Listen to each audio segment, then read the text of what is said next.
जल्द ही खुलेगा straight of Hormuz. अमेरिकी राष्ट्रपति ट्रंप का बड़ा दावा। ईरान के साथ समझौते पर क्या बोले। देखो, खुल जाए तो और बेहतर, क्योंकि दुनिया भर के देश इस ऊर्जा संकट से जूझ रहे हैं स्ट्रेट ऑफ हार्मुज के ना खुलने से। और अगर खुल जाता है तो वो परेशानी, वो दिक्कतों का सामना नहीं करना पड़ेगा काफी देशों को।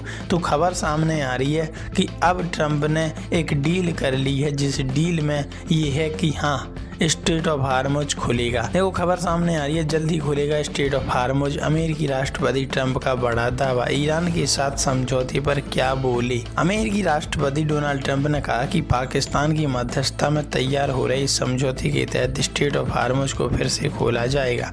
अमेरिका के राष्ट्रपति डोनाल्ड ट्रंप ने रविवार 24 मई 2026 को मिडिल ईस्ट में वाशिंगटन और तेहरान के बीच जारी संघर्ष और तनाव की समाप्ति को लेकर एक बड़ा स्टेटमेंट दिया है। उन्होंने कहा कि ईरान और अमेरिका के बीच शांति समझौते को लेकर एक समझौते पर काफी हद तक बातचीत पूरी हो चुकी है। इससे 3 महीने पुराने युद्ध के खत्म होने और एक बड़ा समझौता होने की उम्मीदें बढ़ गई हैं। राइटर्स की रिपोर्ट ये बताती है कि ट्रंप ने कहा कि पाकिस्तान की मध्यस्थता में तैयार हो रहे इस समझौते के तहत स्ट्रेट ऑफ हार्मुज को फिर से खोला जाएगा। यह दुनिया के सबसे महत्वपूर्ण समुद्री व्यापार के रास्तों में से एक है, जिसके बंद होने की वजह से वैश्विक ऊर्जा संकट गहरा गया।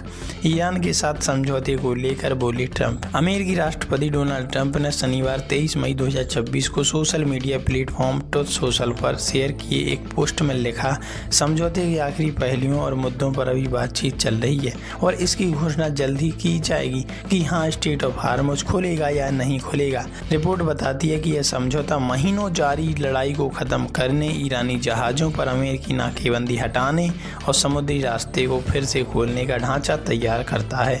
इसके अलावा ईरान के उच्च स्तर पर संवर्धित यूरेनियम भंडार का मुद्दा भी अगले 30 से 60 दिनों में बातचीत के जरिए तय किया जाएगा, जिस पर अमेरिका लंबी समय से मांग करता रहा कि ईरान इस भंडार को वाशिंगटन को सौंप दे। वैश्विक ऊर्जा संकट से राहत की उम्मीद।